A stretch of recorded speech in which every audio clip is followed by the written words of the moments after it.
What's up, guys?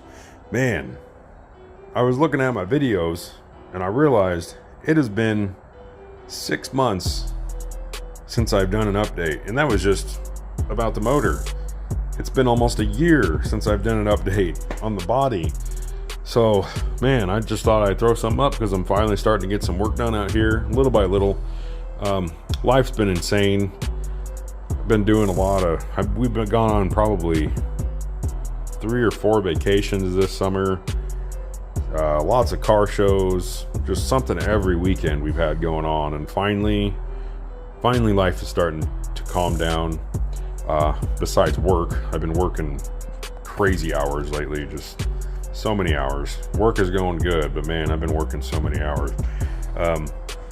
But yeah, so I just thought I'd throw an update out there. I'm gonna try to make it quick. So first update is obviously the motor. Y'all seen that video, whoever watches this shit anymore. I finally got my headers in. I don't think I had these on any of the videos yet. So these are Doug's headers that I've seen raved about on a lot of G-Body forums.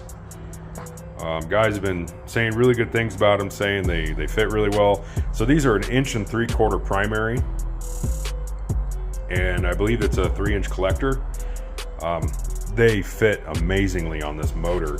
I actually have tons of room for my starter now. I have room for a full-size oil filter. That's a Wix race filter. The plugs might be a little difficult. So these are angle plug heads. This one's great. This one's great. This one kind of points right at the header. Luckily I have some nice boots. So does this one. This one's might have some issues, and that's probably a better view. But otherwise, these headers are amazing. They're heavy. They are heavy, but they are some solid pieces. So these are part number D336R, I believe, or just 336. I can't remember if there's an R or not. But these are Doug's headers. Like I said, a lot of G-Body guys have said these things fit perfectly. Even with an AC box, people say they fit great. So if they fit anything like they fit on this motor into the chassis, I'm gonna be an extremely happy guy. So that's a good update. These are about $800, I believe, somewhere around there. In my opinion, so far, great quality. It's gonna be a while before you see them in the chassis. I'm eager to see that too, but it's gonna be a while. As far as now, damn, they look good. The other update for this thing is I have waited almost 2 freaking years for this water pump. It's an Edelbrock Victor Jr. high flow aluminum water pump built for the Serpentine kit. I can't remember the part number for it, but just look up like I don't know, mid-90s, early 90s Silverado, something like that. I can't remember what I looked up, but it's a counterclockwise rotation, I believe is what it is. I always get them backwards. I can't remember if it's counterclockwise, but anyway, whatever. It's the right one. I know it is. My point is, I waited almost 2 years for this damn thing. They had no stock in them. No stock forever. For a long time they had no stock of these things anywhere, and the websites that claimed they had stock in them, I would try to order them and they would call me back and say we don't have stock.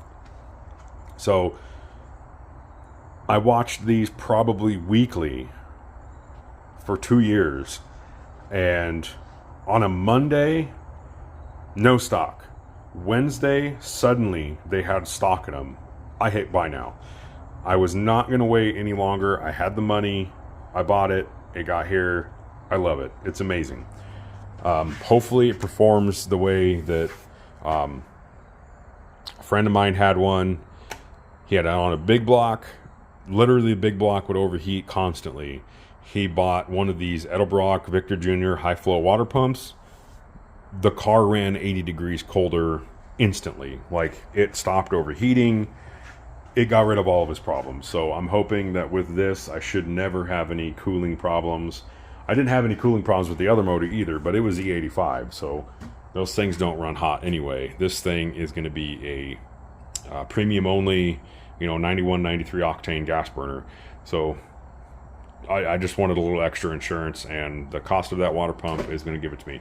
So the update I have here is you guys saw in my last video, well, one of my last videos, that I was working on wheel tubs. I'm not done yet, but I finally have one in, mostly. I'm not too fond of my welds. I'm probably going to have to grind some out and redo some, but for the most part, it's solid in there. It's actually a part of the car now. It's kicking my ass. I haven't figured out a good way of doing this yet. I have no idea what I'm doing with this, so I'm just kind of winging it with this thing. Never done tubs before, and it is a pain in the ass, guys. I will tell you now that the passenger side is going to be done completely different from the way I did this side, and I'll run through that with you real quick.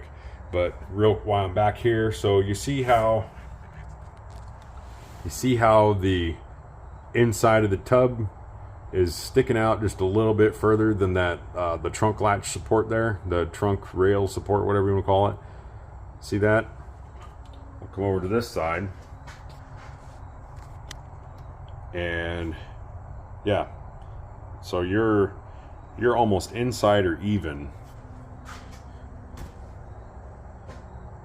That thing is sticking out probably, well, it gives me a lot more room. So measured from the inside of the wheel well to the quarter panel lip. So from here to quarter panel lip, we've gained 1.5 inches compared to stock side. So this opening is now 13, it's actually 13 3/4 inches from here to here. And over there, actually it's a little more than stock, because a little more than 1.5 inches. It's, I believe it's 12 inches over there, and 13 and no, god damn it, I got my numbers mixed up. That's 12.5. This is 13 3/4. So we gained 1.25 inches in here, which to me is phenomenal. And we can even take another 1/4 inch if we wanted to out of this lip and roll the lip, but I'm not going to do that unless I absolutely have to. My goal with this is to be able to fit a bigger rear tire in here, possibly a 305 or even a 315 radial. And then eventually I would like to buy a real nice set of rims. Not gonna lie, I've been looking at some Ruchis. I'm not talking about buying some 28s or anything. If anything, I kind of want to stagger like 20s and 22s on this thing or something like that. But I was talking to a guy at a ice cream cruise here not too long ago. He had a Monty SS, and that thing had 24 by 11s. 24 by 11s or 12s in the rear. I can't remember if they were 11s or 12s, but he didn't even have a frame notch or tubs done, and that shit fit in there perfectly. So I'm like, damn, I could probably fit bigger than a 12. I'm not sure yet. So just got to find the right back spaces, which means wheels are going to be real expensive for this car, because all the cheap wheels are basic back spacing. If I want a custom backspace, I'm going to have to get some billet specialties or some weld wheels. And then, like I said, if I want a nice pair of wheels, I'm going to have to be getting some real expensive wheels. So we'll see what happens here. That's going to be a lot of money to spend. But anyway, like I said, quick run through of what I will do differently over there. When I get to it, I'll probably record that side, because I'm sure it's going to turn out a lot better. What I messed up was I should have taken the new metal, the new wheel bin, and put it on the inside, so in the wheel bin, in the wheel well, instead of inside the car. So the new wheel bin should have been lapped in here, and then I don't think I would have had any of these problems trying to weld this, because my problem with trying to seam weld this is the old material is so thin on that edge, because when I tried to clean all the paint and stuff off, I got that edge too thin. So now I'm just blowing through that, and it's making it real difficult. I started welding on the inside of the cab, on the lip for the new material, and it's going way easier. It's not blowing through, it's actually sticking. So some of these welds have sticked pretty well, and they turned out decent, but there's more terrible welds than there are decent welds.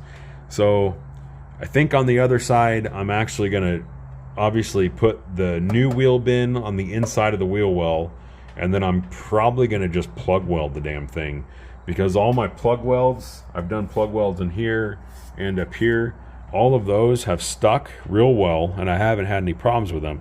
So I think I'm gonna plug weld this thing probably every 1/4 inch, and then I already plan to seam seal all this. I'll fill in this crack with seam seal real good.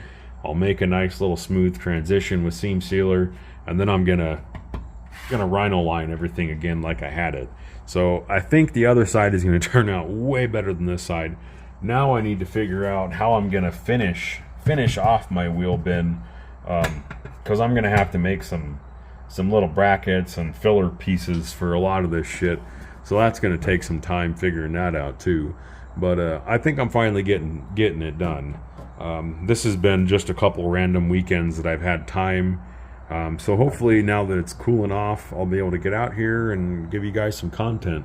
So wish me luck, fellas and ladies, and whoever watches this. Still got G-body shit going on, just not as much anymore. I think once I get all this done, it's going to be a lot more fun. I'll have a lot of videos on my chassis work, getting all the brand new suspension on there, the coilovers. I want to make a nice video of the Spone coilover brackets that I'm going to use for that rear end. I got a video that I want to make with that. Maybe I'll make that pretty soon, because I've had a lot of people hitting me up about what I did with those brackets, and I haven't done a damn thing with them yet. So I'm gonna have to modify those to work with the coilovers I have now. But anyway, this video is too long. I'm gonna sign off now. Later, guys.